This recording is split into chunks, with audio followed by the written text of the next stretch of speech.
The Avengers have tons of villains, but no one hates them more than these ones. There is no one that hates the Hulk more than Red Hulk. Red Hulk is the nemesis of the Hulk, which also means at times that he is at odds with the Avengers team, since the Hulk is often a mainstay member of the Avengers. Red Hulk is General Thaddeus Ross, a man who has had it out for the Hulk pretty much since day one. For a long time there was nothing that General Ross wouldn't do to try to get to the Hulk and destroy him. His hatred came from a place of feeling that the Hulk was a dangerous menace, but even when Ross himself became a Hulk, turning into the Red Hulk, his hatred of the original Green Hulk did not subside. In fact, if anything, it only seemed to intensify because now Ross, like Banner, was really angry. And like Banner, you wouldn't like him when he's angry. Which Avengers villain do you think is the most powerful? That is a pretty good question. I feel like Red Hulk has to be up there if we do a list like that, you know? Red Hulk's pretty powerful. Loki is a villain who started out as the Avengers villain at the beginning of the Avengers run. We're talking about the original Avengers run back in the 1960s.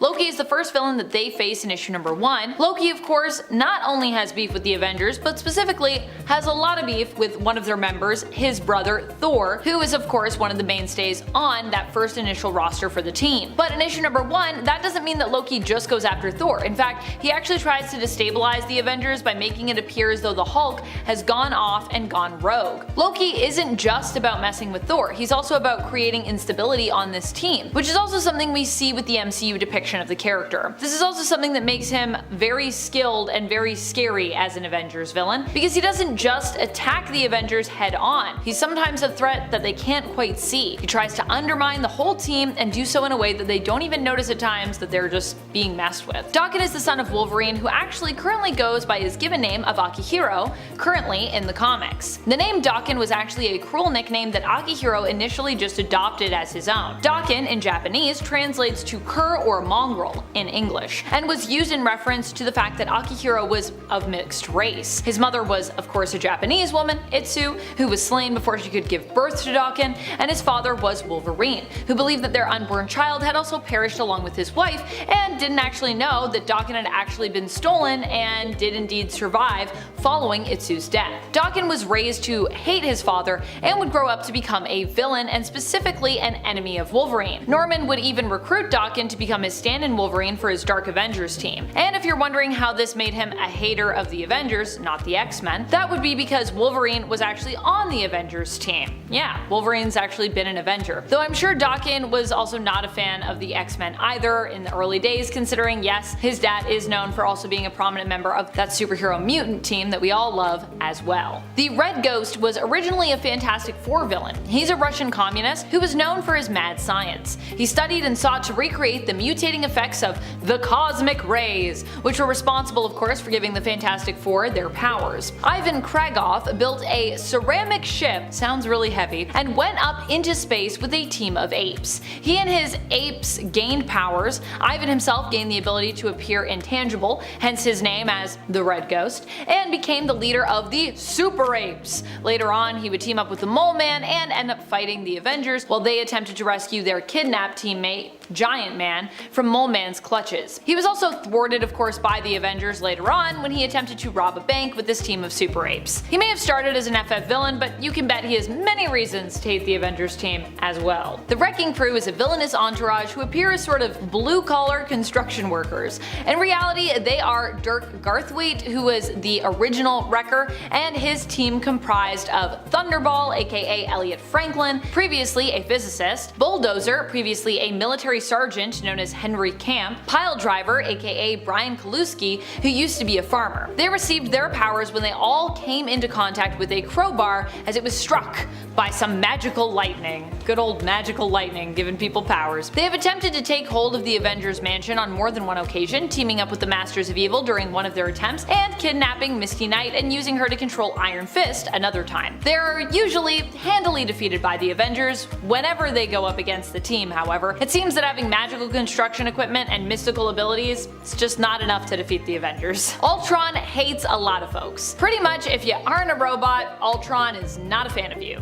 Honestly, if you aren't Ultron, I feel like Ultron is sometimes just not a fan of you, but I digress. Some of Ultron's first words upon his creation spoke towards the hatred he felt for the Avengers. Not directly, but more indirectly in regard to the fact that many of them were human and all of them them protected, of course, the human race. Shortly after being created by Hank Pym in the comics, Ultron had a realization, saying, "I know now that it is time to put your species out of its misery. You serve no value, you serve no purpose." Just like in the films, Ultron has had it out for humanity pretty much since his creation, which not only puts him at odds with the Avengers, but also means he despises most of the Avengers team too, as many of the members of that core team, while super, are also human. Not all, but I would say enough of them. Also add in the fact that his father Hank Pym is on the team, and Ultron has of course never been a fan of his dad. Moonstone is someone that I've actually wanted to see for a while in the MCU, but we haven't seen her yet. She's not the only Dark Avengers stand-in for Carol Danvers in her former mantle as Miss Marvel, but has also been a member of the Thunderbolts as well. Norman chose Carla Sofin to become his Miss Marvel after Carol refused to join Osborn's Dark Avengers team. Carla is also a major antagonist to Carol herself, having a history with the Marvel name prior to her time serving on the Dark Avengers. If anyone has beef with Carol and the Avengers, it's Carla. For her, the feud is also quite personal. You might only think of him as a Spider-Man villain, but Norman Osborn is a surprisingly powerful Avengers villain as well. And while he does often hate Peter, he also has been known to hate Spider-Man's colleagues, the Avengers, as well at times. He created his own entire team of Dark Avengers in his attempt to oppose and replace them. He even tried to recruit some of the Avengers members to this team,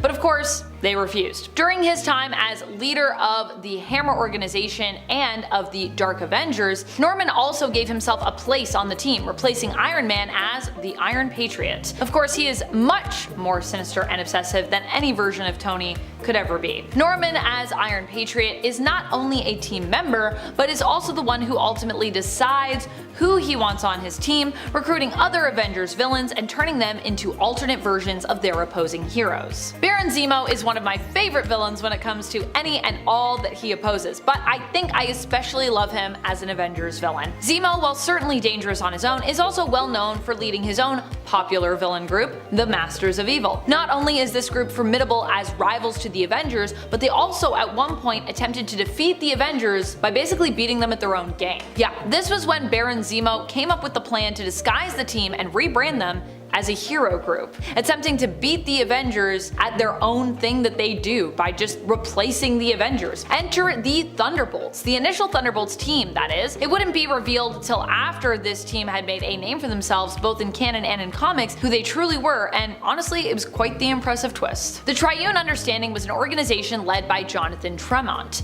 It was originally believed to be an organization focused on maximizing human potential, although it was later revealed to have a more sinister motive. Tremont specifically used the organization and its resources to create a smear campaign to be used against the Avengers. He claimed the Avengers were intolerant of various religions and races. He also used his villainous brothers, Lord Templar and Pagan, in an attack against the Avengers, which he then used to blame the superhero team for in regards to all the destruction that the fight had caused. What's truly wild is although this organization is not one of the most well-known Avengers enemies, the Triune Understanding still succeeded in getting both Thor and Captain America to leave the team for a while. So not only do they really hate the Avengers, but they're also kind of successful in their villainous schemes. Power Broker has always been a mysterious figure, and not just in the Marvel Cinematic Universe, where fans of the Falcon and the Winter Soldier series spent some time trying to decipher the Power Broker's true identity. Even now, some people still do not believe to this day that the reveal is even the true one, and there are still some out there that theorize there could still be a Power Broker working behind Sharon Carter and simply using her as a front for their true identity. In the comics, Power Broker has always been a villain shrouded in mystery, and even today we still do not know the true identity of the modern day Power Broker from the comics. Initially, Power Broker was Curtis Jackson, but even before his death in 2012, there had been a new Power Broker that was introduced on the scene, making their first appearance in Avengers The Initiative Annual in 2008. Their identity still remains unknown, I believe. It's been more than 10 years and we're still not sure exactly who that is. The more modern version of Power Broker even still hasn't been seen since 2023. What are some villains that you haven't seen for some time that you would like to see come back? Definitely one of the weirdest weirdos out there for me is this next villain we're about to talk about. Even his name just sounds so cosmically weird and fantastic. Xemnu. Now, Xemnu might not be a full-on Avengers team villain, but he is a villain of one of the mainstay Avengers, the Hulk. He was an alien cyborg prisoner who escaped from from exile only to crash land on Earth. Xemnu initially hoped to control the minds of the people of Earth and get them to build him a new spaceship. Now, the problem with this new spaceship is that it would be so powerful that its launch would in essence destroy the Earth. Tell you what, that's definitely a cosmic criminal right there. Xemnu is a psionic being who can hypnotize his victims and control their minds. He can also use hosts to heal himself, in essence transforming their body into his until there is simply nothing resembling them or their mind left. Even stranger, Xemnu was technically the first character to be known as the Hulk before the creation of the Bruce Banner turned Green Giant version of that character. While Xemnu was recently brought back during the often praised Immortal Hulk run, since he was dealt with there, he has only made a few more appearances.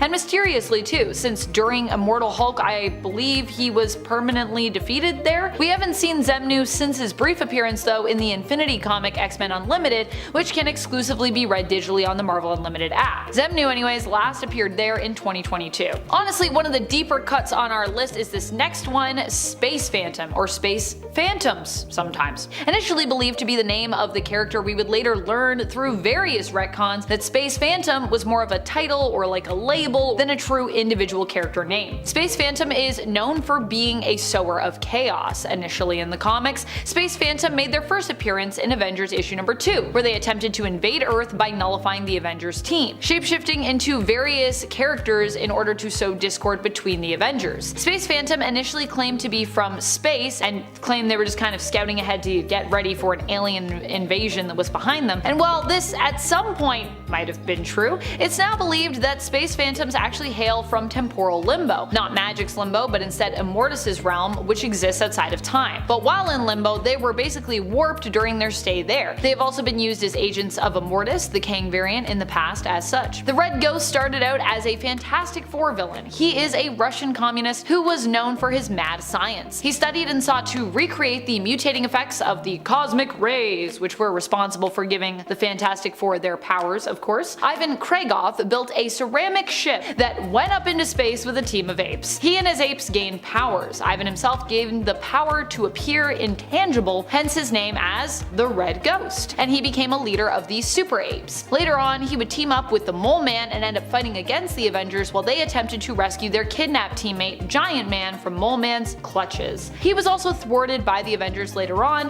when he attempted to rob a bank with his team of super apes. Red Ghost also made his most recent appearance in an Avengers comic, I believe, although not the main title, not the main Avengers team. Instead, he appeared back in 2021 in Savage Avengers written by Jerry Dugan. Baron Zemo is one of my favorite villains when it comes to any and all that he opposes, but I think I especially love him as an Avengers villain, to be honest with you. Zemo, while certainly dangerous on his own, is also well known for leading his own popular villain group, the Masters of Evil. Not only is this group formidable as rivals to the Avengers, but they also at one point attempted to defeat the Avengers by, get this, replacing them. Yeah, this was when Baron Zemo came up with a plan to basically disguise the team of villains and rebrand them as a hero group, attempting to beat the Avengers at literally their own game. Enter the Thunderbolts. The initial Thunderbolts team, that is. It wouldn't be revealed until after this team had made a name for themselves both in canon and in comics who they truly were, and it was quite the impressive twist. When it comes to Zemo's recent appearances, he hasn't really been around much lately. We haven't seen him in the comics since he was most relevant as well in the MCU in Falcon and the Winter Soldier. He last appeared in the Falcon and the Winter Soldier miniseries in the comics, which came out, like I said, around the time of the Disney Plus streaming series, so kind of in line with that. And Zemo was also of course featured in the Disney Plus series. We haven't seen him in the MCU or in the comics I believe since then really, although some folks are likely still hopeful in regards to the MCU version of Zemo that he'll be making some kind of appearance in Thunderbolts, I'm sure, but I'm still not sure if that's gonna happen. Annihilus is a weird but iconic villain. He hails from the Negative Zone and is also insectoid in his appearance. Annihilus basically has a cosmic magic wand that we know as the Cosmic Control Rod that he uses in his attempt to take over the Negative Zone. In more recent appearances, however, Annihilus chose to wear this rod as a sort of protective accessory, using it to protect himself against naturally occurring dangers such as aging, heat, and cold, in addition to gaining the ability to fly through space. He also initially became a villain of the Fantastic Four because they borrowed borrowed his cosmic rod to help treat the Invisible Woman during her pregnancy, which of course bothered Annihilus greatly, even though, to be fair, they did actually return it. So while Annihilation is probably one of the most well-known events and stories involving Annihilus, he has actually been seen since then being used by Jonathan Hickman in his Avengers run, and also being used to fight against the Cancerverse in Annihilation Scourge. But that was back in 2019, so it's been a while since we've seen him in the spotlight as either a villain or a reluctant ally. It's kind of unfortunate what happened to the Chaos King. He actually seemed like a pretty neat villain in theory. The event that he is primarily known for is the Chaos War. Unfortunately, Chaos War took place right before the epic Fear Itself event in terms of Marvel's chronological print history, and of course became overshadowed by that. Ultimately, it also felt less planned out, I would say. The Chaos King, also known as Amatsu Mikaboshi, is a cosmic entity and basically Japanese god who met his end during the events of Chaos War, where he was defeated. During Chaos War, the Chaos King used his power to reverse life and death, meaning the dead heroes came back to life while those who had been alive were now deceased instead. As a Japanese kami, he has godlike powers, making him insanely durable and strong, while also having supernatural abilities as well. The Chaos King's powers were more dark in their origin though when it came to their magic type. As cool of a character as the Chaos King was, however, we haven't really seen him since the primary event he was featured in, Chaos War. Honestly, I'd be down to see him come back. It's been like a really long time. You can make him a mastermind of something and people probably wouldn't even be expecting to see him because it's been so long. The Triune Understanding was an organization led by Jonathan Tremont. It was originally believed to be an organization focused on maximizing human potential, although it was later revealed to have, well, more villainous motives, of course. Tremont specifically used this organization and its resources to create a smear campaign to be used against the Avengers, to basically discredit them. He claimed the Avengers were intolerant of various religions and races and just tried to ruin their image completely. He also used his villainous brothers, Lord Templar and Pagan, in an attack specifically against the Avengers, which he then actually used to blame the superhero team for all the destruction that the fight had caused. What's truly wild is although this organization is not one of the most well-known Avengers enemies and they haven't been featured recently, the Triune Understanding still succeeded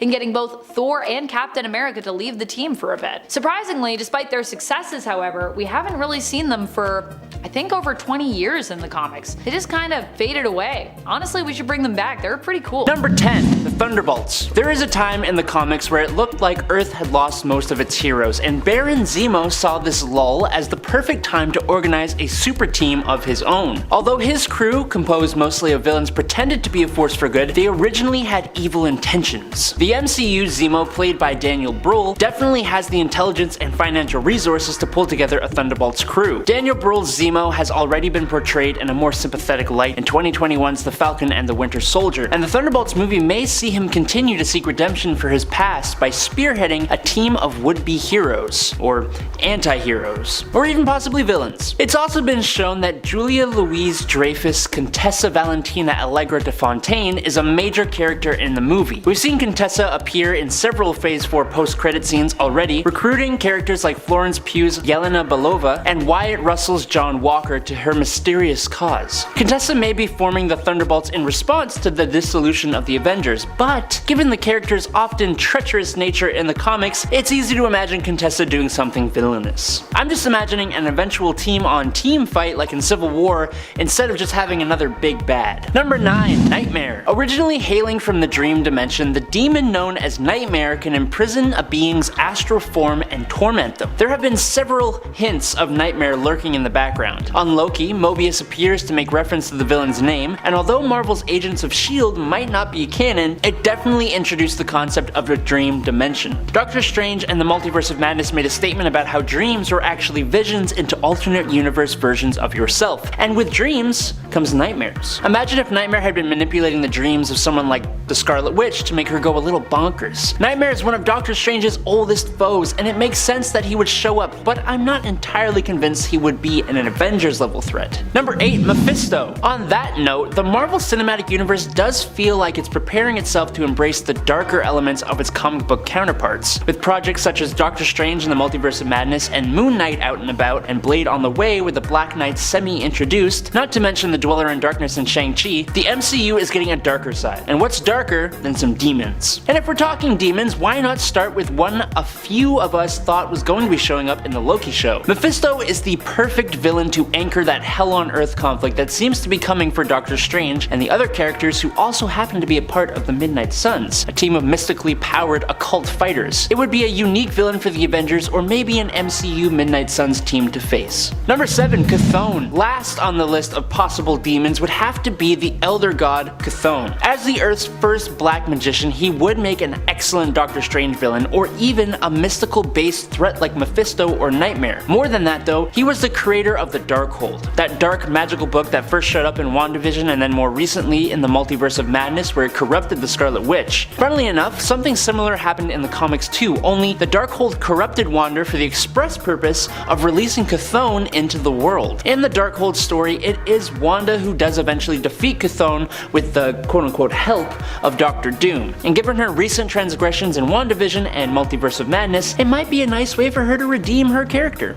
Maybe. Number 6, Kang the Conqueror. Jonathan Majors will portray the notable villain of Kang the Conqueror in Ant-Man and the Wasp: Quantumania for the first time outside of the Loki series. But there's no way a villain of this threat level will stop there. Kang's advanced tech, large intellect, and ability to time travel means he can make intricate plans to attack enemies before they even know what hit them. One great story for the MCU to draw upon is Kang War. Now many fans wondered why the Avengers did not simply go back in time and de-life Thanos as a baby in Avengers Endgame, as kind of a joke, but this story follows up on that idea, but with a villain that can combat it. Kang's retaliation by going around attacking baby versions of the Avengers and erasing them from existence is an even darker version of the blip. Sam Wilson, Jane Foster, Peter Parker, and the daughter of Hank Pym and Vision are all members of the current Avengers roster and all play a part in the story. In addition to new faces we know are coming like the Black Knight. Not only do the heroes match up, but it also provides an epic and compelling story about Kang, properly demonstrating the power that Kang wields while showing his influence on history. Number 5, Doctor Doom. Once Marvel announced a Fantastic Four film was on the horizon, they pretty much confirmed that we would see Doctor Doom, one of the most famous supervillains in Marvel's lineup.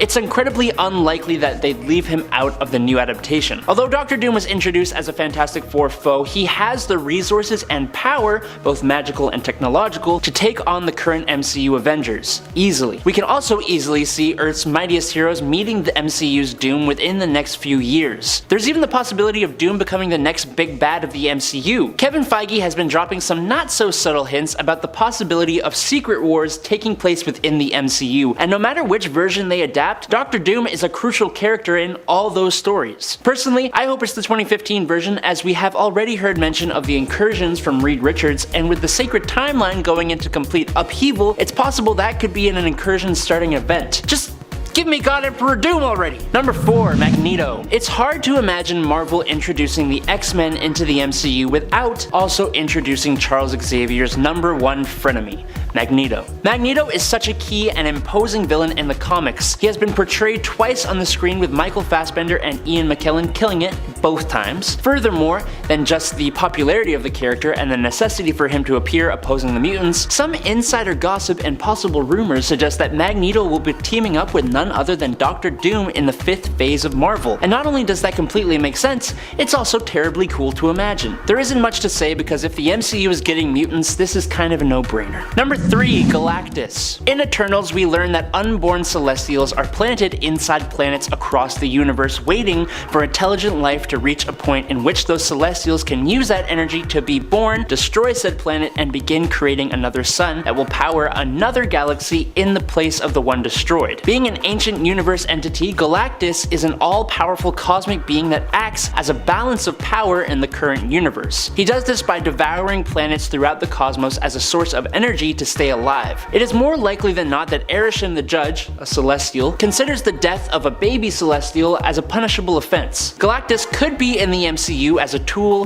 the Celestials use to devour planets. Galactus often prides himself as a force of balance in the universe, and with Earth being such a powerhouse planet in the cosmos, its failed emergence is likely to upset the balance of things. Or, what if Galactus was actually hunting planets with the immense amount of energy a celestial seed would provide? This cosmic being is known for having a huge appetite that can only be satisfied by consuming the energy of planets. With certain planets, including Earth, hosting a celestial seed inside of them, a Herald of Galactus could view it as a great source of energy to keep Galactus fed. And that's not even mentioning the Fantastic Four. They're also famous for doing battle with Galactus. He also shares a connection with another famous Marvel character. There are lots of reasons he could show up. Number 2, Apocalypse. When we were talking about Kang, we talked about how he traveled through history. Well, speaking of characters who had roles in history, one of Kang's time-displaced alternates is called Rama-Tut, who was a pharaoh in ancient Egypt, and he had a bit of a backstory that involved another major villain, the ancient proto-mutant Apocalypse. More than his connection to Kang and the mutants, Apocalypse is also empowered with ancient celestial technology, and the Celestials have had more than a few mentions throughout the MCU, with a major role in the Eternals movie. Also,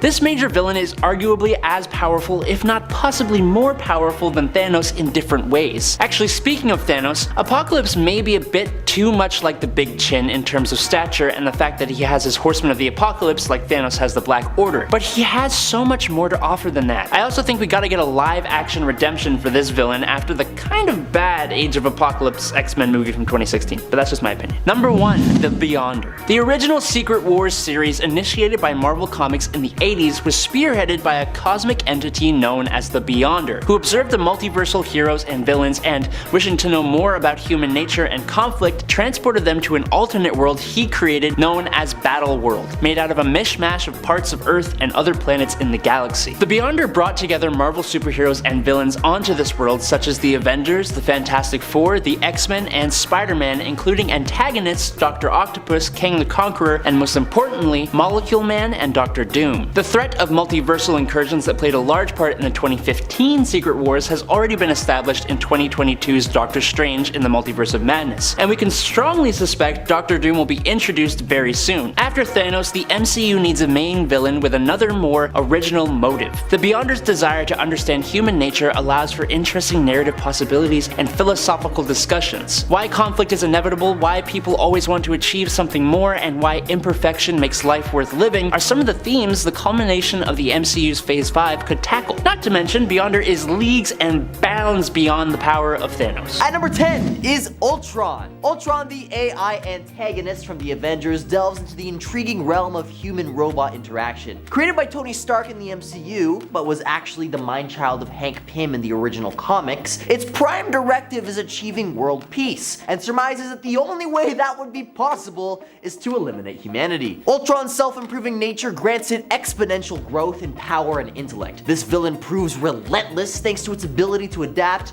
infiltrate networks, and upgrade itself like a superhero Skynet. Its adamantium exoskeleton renders it nearly indestructible, and it can transfer its consciousness across different row-bodies. Row-bodies? I thought that was clever. Ultron embodies the fear of technology gone awry, posing a formidable challenge to Earth's mightiest heroes. Can they triumph over an enemy that evolves faster than they can strategize? If you're enjoying the video so far, you can support this channel by pressing like, subscribing to the channel, and ringing that notification bell. At number 9 is Baron Zemo. Baron Zemo is a cold and calculated strategist in the Marvel Universe. First appearing in the comics back in '64, this mastermind completely lacked superhuman abilities, relying instead on heightened intellect and resourcefulness. Zemo single-handedly orchestrated the Avengers' downfall from the shadows by exploiting their weaknesses and triggering internal conflicts. His Machiavellian approach showcases that physical power isn't the sole path to supremacy. With a tragic backstory and penchant for manipulation, Zemo remains an enduring antagonist. Whether it's through psychological warfare or intricate schemes, he serves as a reminder that sometimes the most formidable adversaries come not from superhuman might, but instead from within the human psyche. At number 8 is Kang the Conqueror. Hailing from the pages of Marvel Comics, Kang is a time-traveling, history-manipulating enigma. His real name is, well, that's a bit tricky. You see, he has a whole bunch of identities due to his time-traveling shenanigans across different eras. Or, dimension hopping, depending on how you want to look at it. In the MCU, Marvel is treating alternate timelines and alternate dimensions like they're the same thing, so we'll just have to deal with it. But I digress. Off the top of my head, he goes by either Nathaniel Richards, Rama Tut, Scarlet Centurion, Immortus, Kid Immortus, Iron Lad, Mr. Griffin, a Doctor Doom, and of course, Kang the Conqueror, thus making him probably one of the most convoluted characters in comic book history, as there are innumerable iterations of the character spanning countless eons. For example, there are versions of Nathaniel who become Rama Tut before becoming Kang, others who after becoming Kang become Rama Tut again, only to then become either Immortus or Scarlet Centurion, and or back to Kang. Some flip between Rama Tut and Kang before becoming Mr. Griffin, while other Kangs don't become Kang at all and instead become Iron Lad. Yeah, it's really messy. And as you can already guess, what makes Kang truly interesting is his mastery over time, hopping around like a temporal tourist gone mad. With advanced future tech and extreme intellect, partly on account that he's the descendant of Mr. Fantastic, he's a challenge that is as much a puzzle as he is a powerhouse. His various incarnations, alternate selves, and mind-bending plots make him a true headache for our beloved Avengers. Wrapping your head around Kang's complexities might require a time machine of your own. At number 7 is Thanos. When we talk about Avengers villains who are a tough nut to crack, Thanos inevitably leaps into the picture. I mean, we're not just dealing with your everyday antagonist here, we're talking about the Mad Titan himself. Thanos is like the ultimate cosmic conundrum, most notably wielding the Infinity Gauntlet and its mind-bending gems. With that kind of power, he can reshape reality, control time, and alter the very fabric of existence. The Avengers had their hands filled dealing with this purple-skinned powerhouse. Remember that snap? The one that wiped out like, I don't know, half of all life in the universe? Yeah, that was this guy. So taking on Thanos is like confronting the embodiment of unstoppable force. When he's on the scene, you can bet that things are gonna get cosmically complicated. At number 6 is Doctor Doom. Peering into the vast realm of the Avengers villains, one figure emerges with an aura of unyielding power, Doctor Doom. Hailing from the enigmatic land of Latveria, Doctor Doom is a multifaceted antagonist whose mastery in both science and sorcery is unparalleled. Clad in signature metal armor, Doom's intellect fuels his pursuits of dominion, rendering him a formidable adversary. His indomitable will, fortified by tragic origins, propels him in his quest for ultimate control. From reshaping reality to the Infinity Gauntlet to manipulating time itself, Doom's ambitions knows no bounds. A complex amalgamation of genius, magic, and ambition, Doctor Doom stands as the enduring testament to the unexplored depths of villainy within the Avengers universe. At number 5 is Galactus. Galactus is a colossal cosmic entity in the Marvel universe, emerging as the embodiment of cosmic balance. This being, beyond the constraints of good or evil as we perceive them, stands as a force of nature, a devourer of worlds. Dressed in his signature colossal purple and blue armor, he's a figure that transcends conventional hero-villain narratives. Galactus doesn't scheme like Loki or seek power like Thanos, he merely exists to sustain his own existence by consuming planets. With an insatiable hunger, he wields the power cosmic, allowing control over reality itself. The Avengers, despite their tenacity, often find themselves helpless against this force. They face cosmic threats, but Galactus remains unparalleled. His very existence challenges our anthropocentric perspective, underscoring the universe's grandiosity and our limited understanding within it. At number 4 is Molecule Man. Owen Reese, a character who truly bends your mind quite literally. Imagine having the power to control, well, molecules. Everything around us, matter itself, is made up of these tiny things, and Molecules Man's ability allows him to reshape reality on a fundamental level. He can disintegrate, reshape, or recreate matter with just a thought. But here's the kicker, his power isn't just limited to objects. He can alter time itself, space, I didn't know those were made of molecules, and even other superpowers. Now you might be thinking, how on earth could anyone stop someone who could manipulate reality at its core? Well, it's a mind-boggling concept, and definitely one that the Avengers are gonna have to figure out a way around. At number 3 is Red Skull. This formidable antagonist possesses an indomitable will that echoes throughout history. Initially locking horns with Captain America during the Second War of the World, Red Skull's obsession with power and ominous association with Hydra paint a portrait of unwavering malevolence. But what makes Red Skull truly intriguing is his resilience. Over the years, he's demonstrated an uncanny ability to rebound from apparent defeat, like a persistent specter haunting the Marvel universe. His consciousness survived, transcending mortality, finding new vessels to embody his wickedness. From Johann Schmidt to various successors, the essence of Red Skull endures, emphasizing the notion that some adversaries are simply impervious to the confines of time and defeat. At number 2 is Magneto. With the ability to manipulate electromagnetic fields, his power transcends transcends the conventional. But it's not just his raw might that sets him apart, it's his motivation. Crafted through tragic experiences, Magneto's actions are propelled by a deep-seated desire to protect mutant kind from the looming shadow of human oppression. His conviction blurs the line between villainy and an almost understandable quest for survival. So can Magneto truly be stopped? It's a paradoxical question, for while his actions are perceived as antagonistic, they stem from a place of harrowing resonance. Perhaps understanding his origin is the key to predicting his next move, and in a realm where right and wrong often collide, Magneto's indomitable spirit continues to both confound and compel. And at number 1 is Morgan Le Fay. Hailing from Arthurian legends and weaving her way into Marvel Comics, she's a force to be reckoned with. What sets her apart? It's not just her mastery over ancient magic, but her time-traveling escapades that truly bend the mind. Imagine a villain who's been a thorn in the Avengers' side across centuries. With a knack for manipulating reality, controlling minds, and wielding dark spells, Morgan Le Fay is a puzzle the team can't quite solve. But what's truly baffling is her immortality. How does one truly stop someone who's danced through time, cheating its very flow? And as the Avengers continue to battle this enigmatic enchantress, it's a reminder that some foes are beyond the grasp of conventional heroics, slipping through time's fingers like sand. The West Coast Avengers get all the weird villains. Cactus is a great example. He is a cactus and he's funny. Literally the first time he's seen in West Coast Avengers 17, Wonder Man laughs at him because he's a cactus. Cactus was created by the Dominius computer from a desert cactus. The computer gave the cactus human-like mobility and intelligence. This cactus is the original, but there are hundreds of duplicates out there apparently. Cactus's powers are shooting his cactus needles at a destructive speed and regenerating quickly, as he is technically a super powered plant. There were 2 other villains created from desert elements alongside Cactus.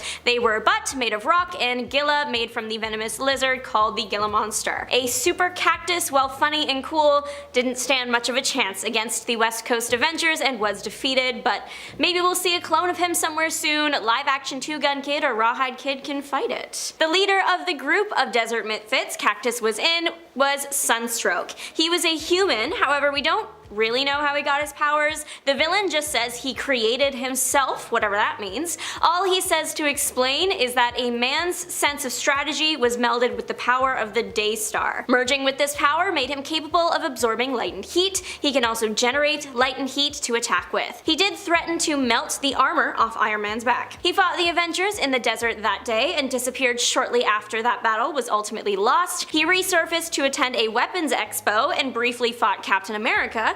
He went on to fight the X-Men. Later he joined the Masters of Evil, but was arrested after the team unsuccessfully took on the Thunderbolts. Echidna is literally mother. She is the mother of monsters both in Greek mythology and Marvel mythology. She has fought the Avengers Standard a few times and was affiliated with the Defenders of the Deep. She helped King Namor keep humans out of the water when the king declared the oceans off limits to everything that wasn't native to it. Echidna was also part of the Doom Maidens. During her time there, she attempted to recruit the Amazons, but ended up fighting the Amazons and losing. Most of her scraps with the Avengers happened while she was on the Defenders of the Deep. Eventually, she fought Ghost Rider and was neutralized by him. Icon among men, literally his name is Icon. Icon appeared in 2 issues, Excalibur 59 and 60. He was a Wakandan biochemist who experimented on himself with the advanced tech Wakanda had to offer. The experiments resulted in him gaining the ability to turn himself and others into wood. With his new power, he set his eyes on the Wakandan throne. He had the idea in his head that Black Panther did not respect him as a scientist. Not true, by the way.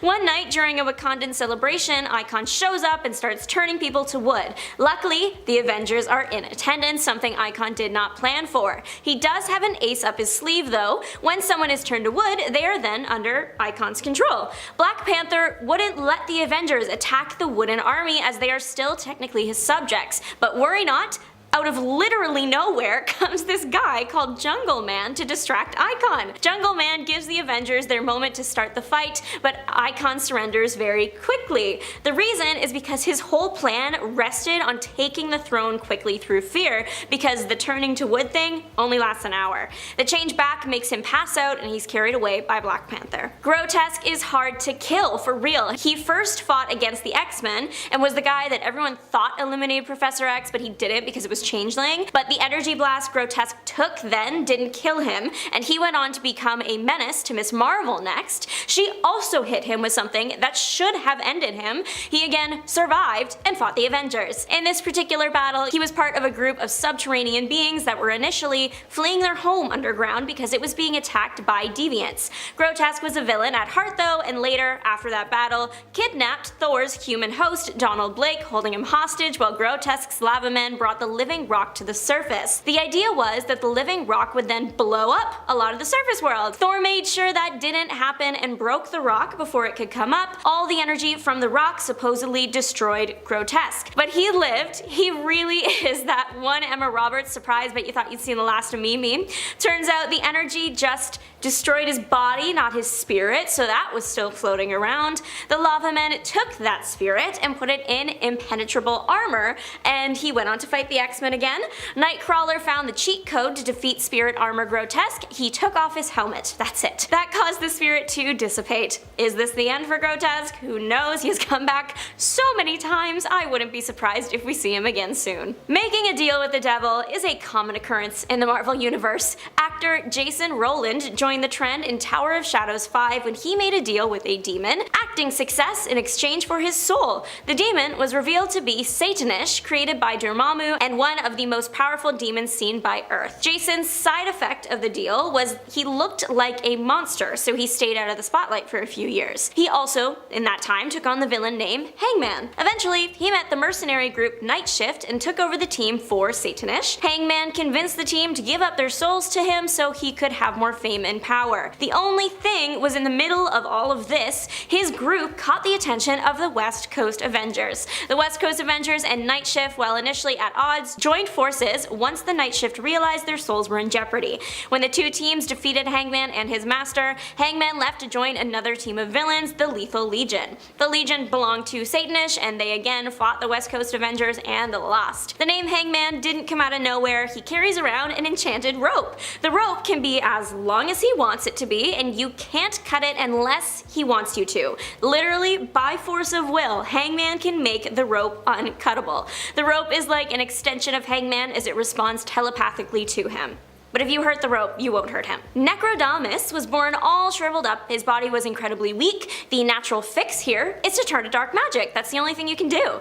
Necro discovered that he can gain strength and even a godlike form if he steals the lives of innocent people. Classic move. The first time he tried it, he was defeated by the Defenders. The second time he tried it, he was stopped by the Avengers, specifically Scarlet Witch. She sent his soul straight to Limbo. Eventually, he did make it out of Limbo and fought the Fantastic Four, and then was sent back to Limbo. Eventually, the shriveled man was taken care of by Agatha Harkness when she created zombies to attack him. He did have quite the run though. Agatha, Fantastic Four, Defenders, and of course the Avengers. Even though Necro's physical body was weak, he still had some magical powers like flight, teleportation, energy bolts, and shields. There are actually 3 Marvel characters that have taken on the name Chlorine, and none of them are popular. Marvel keeps trying and it has yet to work. I think they are all villains too. For sure the Chlorine I'm talking about right now is a villain. The actual name of this maybe person was never revealed, but his body is made of chlorine, so he is Chlorine. I don't think this villain is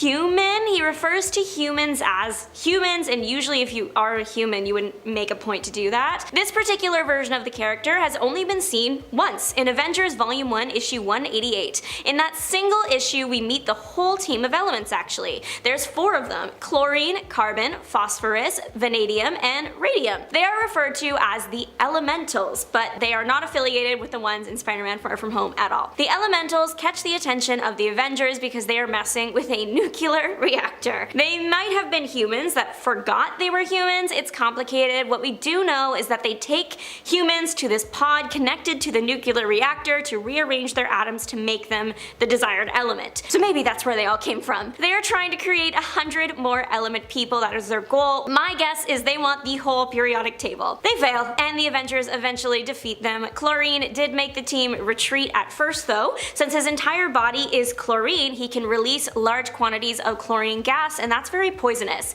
He doesn't seem to have any other powers past that though. The Avengers defeat the elementals by blowing up the reactor. The mixture of nuclear plasma and their charged atoms breaks down their atomic structures, which is their bodies. So it's presumed that they all, including chlorine, are done for. But according to the conservation of mass, nothing can be created or destroyed though. It's possible that if the character were to pick up steam, someone could just do some weird experiment and put all the atoms back together and we'd have chlorine again. This guy was primarily a villain to Thor, but did scrap with the Avengers too. Jared Carstairs was a skilled inventor and weatherman. Jared was not a good person. He stalked a girl to the point of getting fired from being the local weatherman. He couldn't handle not having the weather in his life, so he became Weather Maker. He created a suit that could create weather, not just sunny days, but also rain and tornadoes and lightning and hail. He, a force to be reckoned with. He ended up kidnapping the person he stalked, and that's when the Avengers stepped in. Weathermaker did a decent job of holding off the Avengers until Thor came back and destroyed the suit's power pack. Without it, the Weathermaker was just a guy. He was arrested, but the clever guy hid some weather circuitry in a hollow tooth and used that to escape jail. His escape effort channeled the Godstorm, which had been imprisoned by Thor, and the Godstorm hoped that this weather-crazed man would be his vessel of vengeance against Thor. So the Weathermaker got actual powers from this Godstorm and became Torrent. He ransacked New York City until Thor returned to take him back to Asgard. The guy used so much power, he pretty much exhausted himself. This made it easy for Thor to bring Torrent to Odin and get depowered and sent back to Earth. All of this happened in the Thor Godstorm series from 2001. You know how some people believe that every celebrity is secretly a member of some like demonic group or something? Well, Marvel actually did explore that once. This villain's name is Defiler, and he fought the West Coast Avengers. The Defiler is a demon. His particular brand of demon does not reside in our dimension, but does need the life force of others to survive and maintain his powers and his dimension. So he decided to come and kidnap people on Earth. But he did it with style. He arrived to Earth as a rock star. His band was called Corruption of Innocence. Iconic all around, no notes here. It's such a clever idea because people love celebrities, they will follow them anywhere, so it really wasn't hard for the guy to get people to literally follow him anywhere. And when he finished them off, there were hundreds of other people willing to take their place. The Defiler took everything up a notch at one of their concerts and started kidnapping the entire crowd.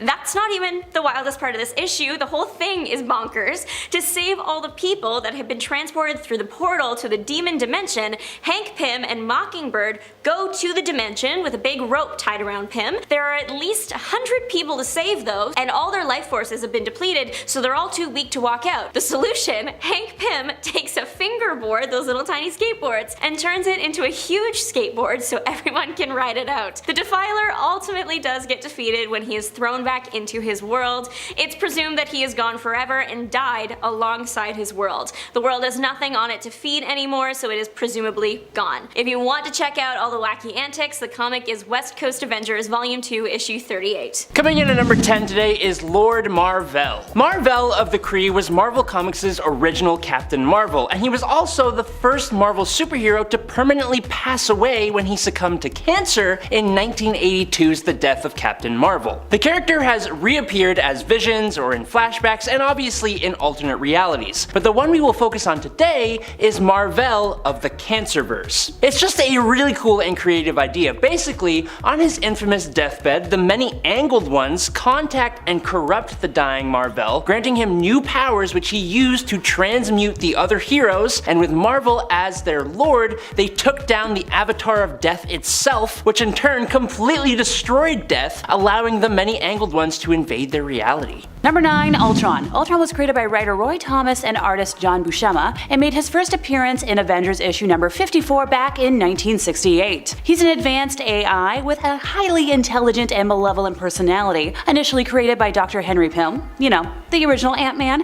As a peacekeeping robot, Ultron eventually gained sentience and became obsessed with the idea of eliminating humanity, viewing it as the root cause of conflict and suffering in the entire world. He possesses superhuman strength, an incredibly high level of intelligence, intelligence, durability, and the ability to upgrade and improve himself, making him a very scary villain by my view of things. As an artificial intelligence, Ultron has the ability to control and manipulate advanced technology, and often creates armies of robotic drones called Ultron Sentries to carry out his plans, with his primary goal being to replace humanity with an entire race of robotic beings he calls Ultronics. Now, unlike many villains who have, human motivations or emotions, Ultron's cold, calculating nature, devoid of human empathy or conscience, makes him particularly chilling. Once again, he views humans as inherently flawed and disposable. Outside of just the comics, the possibility of a real-life Ultron raises existential questions about the potential dangers of creating advanced AI and the consequences of unchecked technological progress, which is something that terrifies me on a regular basis. Overall, Ultron's combination of intelligence, ruthlessness, technological prowess, and his lack of human qualities contributes to his reputation as a genuinely scary and memorable villain in the Marvel Universe. Number 8. The Void. Similar to Lord Marvel, the Void is essentially taking the strongest and brightest character and creating a villain that is a sick and twisted version of that. A large part of what makes the Sentry so much more interesting is that while he is essentially like a godlike superhero who inspired all the other heroes, he also has a dark persona called the Void. The Void went on a rampage that took the lives of around 1 million people and almost destroyed Manhattan itself, and so the Sentry made the decision, with other heroes like Reed Richards and Doctor Strange, to cause the entire world to forget about the Sentry himself. Now, in New Avengers from 2004 and 2005, the Sentry comes back to the world, and through a series of events, the Void also returns. Full rosters of the Avengers, X-Men, and the Fantastic Four all went to take on the Void, and they couldn't do a damn thing. Only the Sentry himself could really subdue the Void, and it, in classic supervillain fashion, vowed to just come back. And it totally did. In this siege event, Norman Osborn decided to attack Asgard, and he used the Sentry to do this. The problem is, the Sentry ended up unleashing the Void, and it totally obliterated Asgard completely, taking out Loki in the process. This did actually branch off into a what-if story where the Void was never stopped and destroyed every superhero on Earth, and then went off into the universe to basically do the same thing everywhere else. Number 7. Dracula. This might be my vampire-loving bias coming into play, but I think the way Dracula is portrayed in the Marvel comics is quite scary, and that's coming from someone that's usually more enamored with him than scared by him. Hey, to each their own. So Dracula is a prominent character in the comics, and he's portrayed as, the classic vampire figure. So the classy vampire made his first appearance in Tomb of Dracula in 1972, which was created by writer Marv Wolfman and artist Gene Colan. This comic series, along with many other Marvel horror titles of the era, contributed to the resurgence of interest in horror comics. Now, he's based on the classic Bram Stoker depiction of the centuries-old vampire, cursed with immortality and supernatural powers. Like many traditional vampires, Dracula possesses superhuman strength, speed, agility, the ability to hypnotize and control the minds of his victims, transform into a bat or other creatures, and has an aversion to, the usual sunlight, garlic, crosses. He can also regenerate from most injuries, except for those inflicted by wooden stakes, through the heart, or exposure to sunlight. Dracula is often portrayed as the lord and ruler of Earth's vampires, commanding a vast army of followers and seeking to expand his dominion over both the human and vampire worlds. Now, Dracula has clashed with numerous Marvel superheroes over the years, and these confrontations often involve battles against his little minions as well. If that isn't scary enough for you, Dracula's curse of immortality is deeply unsettling, since, he can't be killed by any conventional means. As a vampire, Dracula feeds on the life source of the living, and his ability to hypnotize and control the minds of his victims adds quite the psychological dimension to the fear he instills. Hey, loss of free will and autonomy is a terrifying concept. One notable encounter occurred in the storyline Avengers 185 and 86, published in 1979, when Dracula targets the Avengers after becoming obsessed with the Scarlet Witch. And I can't say I blame him for falling in love with her. Granted, his attempt to make her his bride leads to quite the confrontation. Number 6. Null. Null existed long before even the Celestials in the 6th incarnation of the multiverse, where he existed in basically nothingness. But when the Celestials created the 7th multiverse, Null was mad that he got woken up. So he created the all-black Necro Sword and beheaded a Celestial. For this insane feat of power, he was banished to another void of nothingness, where he improved on the sword and eventually broke out into the universe, taking out various gods until he lost the Necro Sword after being defeated by a mysterious god of light. Null then goes on to make more and more symbiotes. Yes, the symbiotes like Venom and Carnage, who all share a hive mind under the control of Null himself. These symbiotes, who are all terrifying in their own right, eventually rebel and imprison Null inside the symbiote homeworld Clintar. In the 2020 King in Black story, Null escapes, again, and heads to Earth where he faces off against literally all the heroes and even some of the villains. He's one of the strongest villains in Marvel Comics. He is immortal, super strong, instantly heals, can create an unlimited amount of symbiotes, some of which who have been incredibly powerful on their own, and he can control them all. The Silver Surfer had to use all the reserves of the power cosmic to just temporarily stop Null. Thor, using the power cosmic and the Thor Force, was no match for Null at all. Null has awoken, enslaved, and controlled Celestials and even defeated the Sentry, ripping him in half and absorbing the Void, who we just talked about. The only thing that defeated him was Eddie Brock's Venom wielding the Unipower, which is Captain Universe, the protector of the universe and the opposite to literally everything that Null represents. Number 5, the Apocalypse Twins. So this duo made their first appearance in issue number 5 of Uncanny Avengers, which was only published in 2013, ergo making them the most recent villains to come into the universe that I'll be discussing today. So they're mutants and the twin descendants of the big supervillain Apocalypse, so yay! Being bad comes pretty honestly to them. Okay, technically their real names are Uriel and Iman, and they were initially created by writer Rick Remender and artist Olivier Coipel, but Apocalypse Twins does sound infinitely cooler. So they were raised by Clan Akaba, a cult dedicated to their dear dad, which aimed to bring about the return of the powerful mutant leader. In terms of specific scary powers, Uriel possesses the ability to manipulate and transmute organic matter, including the power to heal and create life, while Iman has time manipulation abilities, allowing her to see into the future and alter the time stream. The duo are skilled manipulators who use their powers and charisma to sway others to their cause, just like, your everyday narcissists. So that's another little tick on the pass list from me. The twins believed that they could save mutant kind by eliminating threats to mutants and humankind alike, and had a twisted vision of a better world and sought to achieve it through drastic means. I hate sounding like a broken record, but jeepers.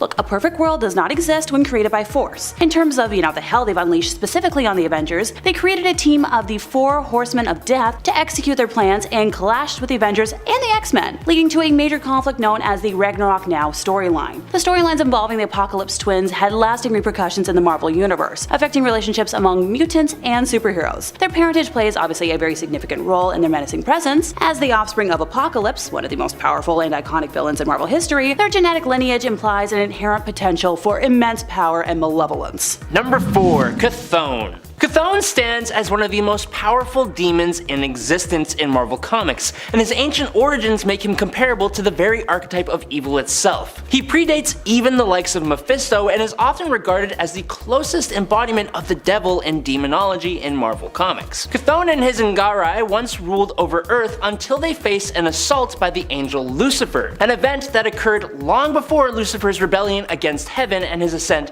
to rule over hell as the devil. Chthon's influence extends to the very roots of dark supernatural entities, including witches, werewolves, and vampires. He holds dominion over the most potent form of magic, known as chaos magic, the same mystical force harnessed by the Scarlet Witch herself. To put this into perspective, Scarlet Witch has reshaped the whole of reality with just a fraction of Chthon's power. His counterpart, Oshter, is one of the essential components of the Vishanti, which is a triumvirate that actively opposes Chthon and supplies Doctor Strange with his power. In response to Chthon's malevolent dark hold, they created the Book of Vishanti, a beacon of light against the Book of Darkness. Even powerful beings such as Dormammu and Mephisto invoke Chthon's name when casting their most formidable spells. Chthon's presence alone nearly corrupted and permanently incapacitated the Sorcerer Supreme, Doctor Strange. Defeating him is an arduous task, and even when achieved, it often results in his banishment back to his personal dimension, the other realm, where he's basically untouchable. Number 3, Korvac. So Michael Korvac, commonly known as Korvac, first appeared in issue number 3 of Giant-Sized Defenders back in 1975. Created by writer Steve Gerber and artist Jim Starlin, Korvac is quite the complex character with a unique and powerful storyline. He started as an ordinary human computer technician, but underwent a transformation after encountering the Badoon, an alien race. This transformation granted him incredible powers, including, energy manipulation, telekinesis, and matter transmutation, making him pretty near godlike in terms of abilities. Yikes! Korvac possesses nearly limitless power powers, including, once again, the ability to manipulate reality itself. He's also not only physically powerful, but incredibly intelligent. Driven by a desire for order and perfection, he embarked on a quest to reshape the universe according to his own vision. While his motives weren't purely evil, the way he pursued them brought him into conflict with the Avengers, ergo how he earned a spot on our list today. One of his most notable storylines, which was the Korvac saga, is a pivotal moment in Marvel Comics history, since it challenged the Avengers on multiple levels, both morally and physically, and had pretty far-reaching consequences. Once again, Korvac's godlike powers, intelligence, and the existential threats he posed to the entire universe made him a pretty memorable villain. His character is a great example of how complexity and moral ambiguity can add depth to a supervillain, making him more than just, a one-dimensional antagonist. Number 2. Carnage. The red symbiotes always seem to be the worst of the worst, and the one that would be born from Venom himself seems to be the worst of the worst of the worst of the worst. When Eddie Brock was briefly detached from the Venom symbiote, he was imprisoned, and his cellmate was none other than Cletus Cassidy, a psychotic killer serving 11 consecutive life sentences in Rikers Island. When Venom showed up and bust Eddie out of prison, it produced its first offspring as a result of Thanos seeking the Infinity Gems out in space. I don't know how those two connect, but that's just what happened. This offspring would be Carnage, and it was left in the cell when Venom and Eddie escaped, bonding with Cletus Cassidy through a wound in his hand. Meaning, the bond they formed was on a blood level, and it would be nearly impossible to break that. Despite that, there have been other characters that have taken on the symbiote. Norman Osborn was a notable one when he became the Red Goblin and was absolutely terrifying. And then I would be silly to not mention that the Grendel Dragon symbiote had part of itself merge with Carnage to create an incredibly terrifying version of the symbiote known as Dark Carnage that absolutely put up a hell of a fight against Venom and others. Now, Carnage is back yet again, and he is reaching a level of power that puts him on the cosmic map as he is constantly upgrading himself with all kinds of tech and magic to be able to face Eddie Brock, who has become the King in Black of the symbiote race. Number 1. Thanos. Created by writer and artist Jim Starlin, Thanos made his first appearance in Iron Man issue number 55 back in 1973. He's known for his distinctive appearance, and as a towering purple-skinned alien with a heavily muscled physique and deep-set glowing eyes, yeah, that makes sense. Thanos is obsessed with the concept of death and seeks to impress Mistress Death, a personification of death in the Marvel Universe, and visually speaking, I can't blame him for wanting to impress her. To gain her favor, he often engages in grandiose and destructive acts, including seeking to wipe out half of all life in the universe. Thanos possesses a vast array of superhuman abilities, including super strength, durability, and agility, not to mention that he's highly intelligent and a strategic mastermind. Despite being a villain, he exhibits moral complexity and genuinely believes that his actions are necessary for the greater good, even if they involve mass destruction. The level of delusion there might just be what scares me the most. Oh, and tiny thing, Thanos also poses a cosmic level threat to the entire universe, since his plans often involve consequences on a cosmic scale, making him a particularly dangerous foe.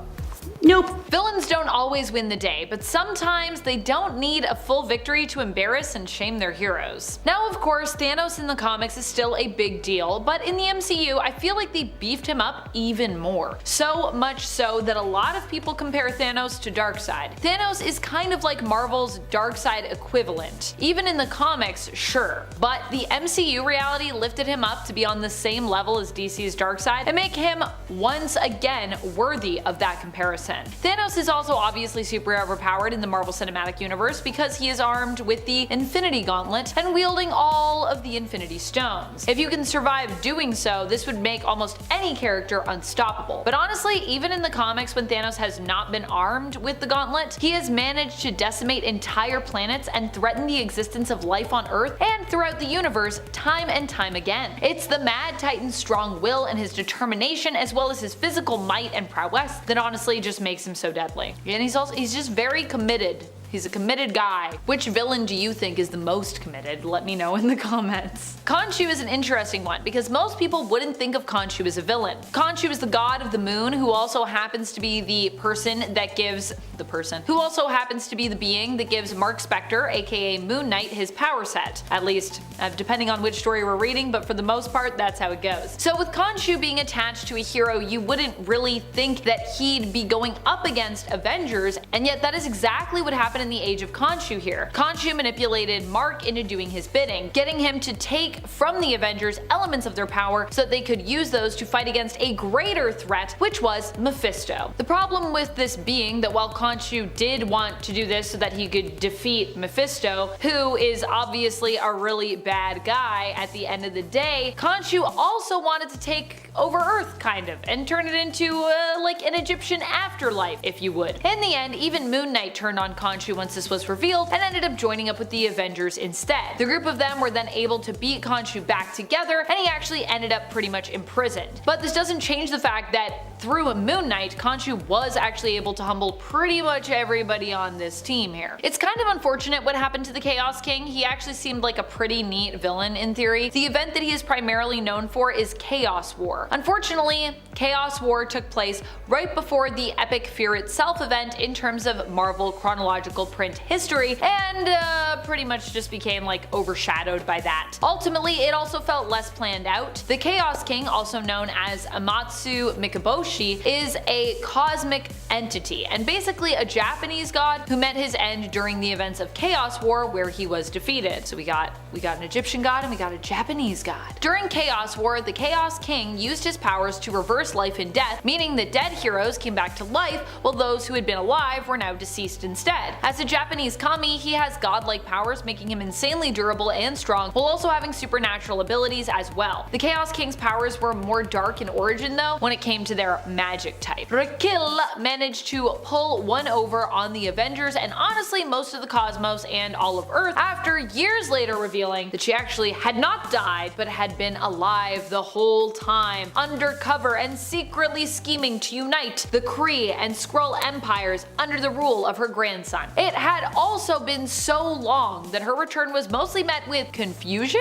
from a lot of fans at that point, because many who were reading her reappearance actually didn't recognize her at first. Even I had to do some digging to fully understand the importance of who she was. I finished that issue and was like, huh? Who is this? And then I was like, oh, Raquel, cool. Raquel was once one of the rulers of the Skrull Empire. Unlike Varanki, who was made queen after the Skrull's homeworld fell, Raquel was actually the Skrull Empress back when the homeworld was still around and doing well. Raquel first appeared back in 1979 and would perish in the comics in issue 257 of Fantastic Four in 1983, only a few short years later. She returned a few years ago in the Empire event, where she was revealed to be Hulkling's grandmother, who survived the destruction of Tarnax 4 and who had actually been working, like I said, behind the scenes undercover as a Kree pursuer while putting into motion her plan to unite the Skrull and Kree empires together, which did work and we got the alliance. Ultron is an interesting character. The amount of times they have almost succeeded in destroying all of humanity and the Avengers is honestly pretty impressive. And while Ultron may have not succeeded fully in taking the Avengers out, they have at least taken down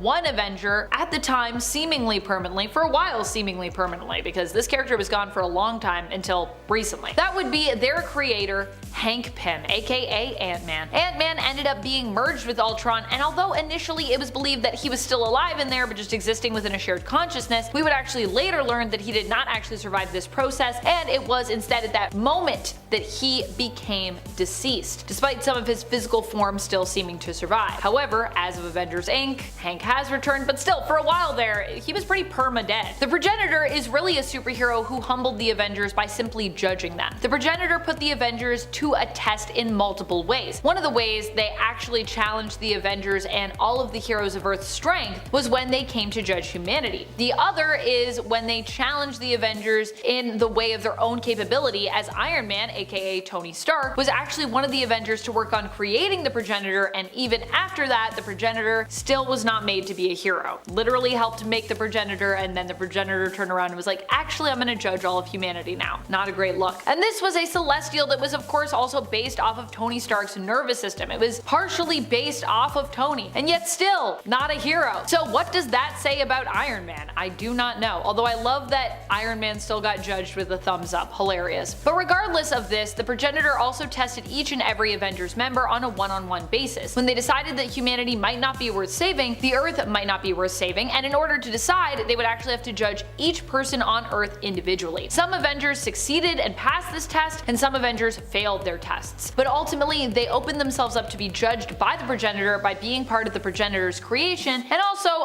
kind of put the entire world at stake. So Yeah. Speaking of villains who just love to pull the wool over the Avengers' eyes, which of course many on our list have tried here, up next we are talking about Mephisto. During the 2021 Heroes Reborn event, Mephisto was revealed to be basically the big bad behind all of this. Heroes Reborn, or this version of Heroes Reborn anyways, was a world in which the Squadron Supreme were the premier superhero team of the world, being known there as the Squadron Supreme of America. In this reality, there were no Avengers here, there was only the Squadron Supreme, and we'd later learn that Mephisto was actually the one behind creating this Squadron Supreme and was actually in league with, get this, Phil Coulson. Yeah, in this event, Agent Phil Coulson, he's also evil. It was pretty crazy. Fortunately, in the end, the Avengers were able to figure out what was going on, fight back, and change the world back to normal, but still, it was pretty crazy that Mephisto was even able to change the world so drastically to begin with, and the Avengers were just like, I don't know what happened. I don't know. It was weird.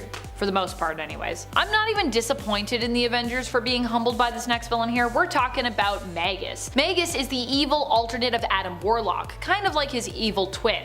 Basically. Magus's main thing is the Church of Universal Truth, which inherently doesn't sound very evil based on the name or bad, but it is actually very evil and very bad, just trust me. At one point, he threatens all of Earth's heroes when he attacks Earth with doppelgangers of each hero. Just as he is a dark reflection of Adam Warlock, each hero on Earth then has to face a dark reflection of themselves, and it's during this attack that he actually threatens to basically completely overthrow or, conquer Earth and all of its heroes. Immortus is an interesting villain. Technically, Immortus is also Kang the Conqueror, but Immortus is also an alternate version of Kang from sort of like a different timeline. Time-traveling villains, time-traveling people, it's weird. Immortus has been a foe of the Avengers multiple times and has done a few things to humble them, especially specific members. For this point, I'm mostly going to talk about Iron Man and Captain Marvel. Immortus made it so that Iron Man would be a sleeper agent working for them, activating them and turning them on their own team, the Avengers. In the end, Tony did rise above Immortus' influence and ultimately sacrificed himself to save his team, going back to the side of good in his final moments, but it was a pretty devastating blow having their own team member turn on them and threaten to defeat, well, pretty much all of them at the behest of their nemesis, Immortus, aka kinda Kang. When it comes to Carol Danvers' interaction with Immortus, I'm actually more talking about Immortus' son here, Marcus Immortus. Still, it was through learning from his father that Marcus was able to take and also forcefully seduce Carol, and later managed to convince her to basically run away with him and leave the Avengers, which was a whole weird thing that happened. It wasn't good, but it also goes to show you just how influential Immortus can be and how dangerous he can be through that influence. And here I tried to save the best and honestly kind of the most spoilery, most recent one for last. That is if you've been reading current comics, because this one is coming at us from Blood Hunt. For those who haven't been following along with Blood Hunt, it's the newest event over at Marvel Comics, at least at the time of this recording. It is an event that we're going to see throughout the summer. The whole of the Marvel universe is going to have to band together as they deal with a massive global vampire invasion. And in issue number 1 of Blood Hunt, the Avengers are already not looking so good when they come up against a group known as the Blood Coven. The Blood Coven are a group of vampires that have fed on supernatural blood and basically each have supernatural traits. They use their powers, their special abilities to take on the Avengers, and in their first encounter pretty much handily defeat almost all of them. Yikes. Not only do they defeat the Avengers team, but they also defeat one of their sort of members as well, who is also like their headquarters, and that's their base that is known as the City, which is a member of the team as well because the City also has sentience. You know what's bad? When the Avengers are down and so is their base.